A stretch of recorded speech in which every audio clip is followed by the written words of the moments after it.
വിവ ക്യൂബ എന്നുള്ള മുദ്രാവാക്യം. പ്രസിഡന്റായി യോഗം കഴിഞ്ഞിറങ്ങി അദ്ദേഹം ഞാൻ വിളിക്കുന്ന മുദ്രാവാക്യം പ്രസിഡന്റ് ഉൾപ്പെടെയുള്ളവർ ഏറ്റു വിളിക്കുന്ന ഒരു എണീറ്റ് നിന്ന് വണ്ടി തള്ളണം. വണ്ടി തള്ളാൻ വേറൊരു തന്റെ സഹായം വേണ്ട, ഞാൻ മാത്രം മതി.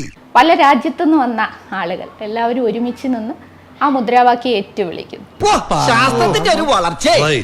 അങ്ങനെ ഇനി എന്തെല്ലാം കാണാൻ കിടക്കുന്നു. സ്ഥല വിക്ടോറിയ സിയംബ്രെ എന്നൊക്കെയുള്ള മുദ്രാവാക്യം ഞങ്ങൾ വിളിച്ചു കഴിയുമ്പോൾ ക്യൂബൻ പ്രസിഡന്റ് അവിടെ നിന്നിട്ട് ഒരു മുദ്രാവാക്യം തിരിച്ചു വിളിക്കുകയാണ്.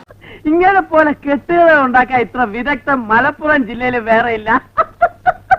ആഴക്കൊലയുടെ 2 വരിയും കൂടെ അവിടെ വെച്ച് കാച്ചായിരുന്നു എങ്കിൽ തേങ്ങാക്കൊലയിൽ കൂടെ അവിടെ നിന്ന് ഒരു PhD എക്സ്ട്രാ കിട്ടിയേനെ.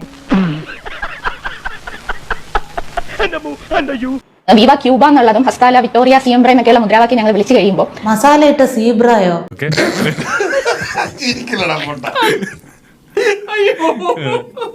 വിവിധ ഭൂഖണ്ഡങ്ങളിൽ നിന്ന് വന്ന മനുഷ്യരാണ്. കേരളത്തിൽ നിന്ന് വന്ന ഞങ്ങൾ. അത് ശരി, വിവിധ ഭൂഖണ്ഡങ്ങളിൽ നിന്ന് വന്ന മനുഷ്യരാ കേട്ടോ. കേരള ഭൂഖണ്ഡത്തിൽ നിന്ന് ചെന്ന ചേച്ചി, പിന്നെ തമിഴ്നാട് ഭൂഖണ്ഡത്തിൽ നിന്നും കർണാടക ഭൂഖണ്ഡത്തിൽ നിന്നും ഒന്നും ആരും ഇല്ലായിരുന്നോ ചേച്ചി? ഓ പൊതുവാൾജി എനിക്കിനെ ചോര കളക്കണ്ടട്ടാ. Cool down Karthi, cool down.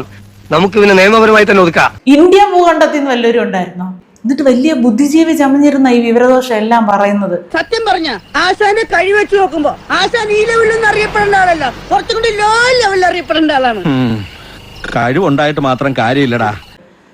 South Indian ഭൂഖണ്ഡത്തിൽ നിന്നുള്ള കുറച്ചും കൂടെ ഉള്ള ആളുകൾ ഉണ്ടായിരുന്ന നമുക്ക് ഇച്ചിരിയും കൂടെ ബലം കാണിക്കായിരുന്നു സൗത്ത് ഇന്ത്യയുടെ. ഞാൻ നിനക്ക് എന്ത് ദ്രോഹം ചെയ്തടാ? എന്റെ കാലനായിട്ടാണോ അവന്റെ ഇങ്ങോട്ട് കെട്ടിയെടുത്തിരിക്കുന്നത്? ഇന്ത്യയിൽ നിന്ന് വന്ന മറ്റ് സഖാക്കളുണ്ട്.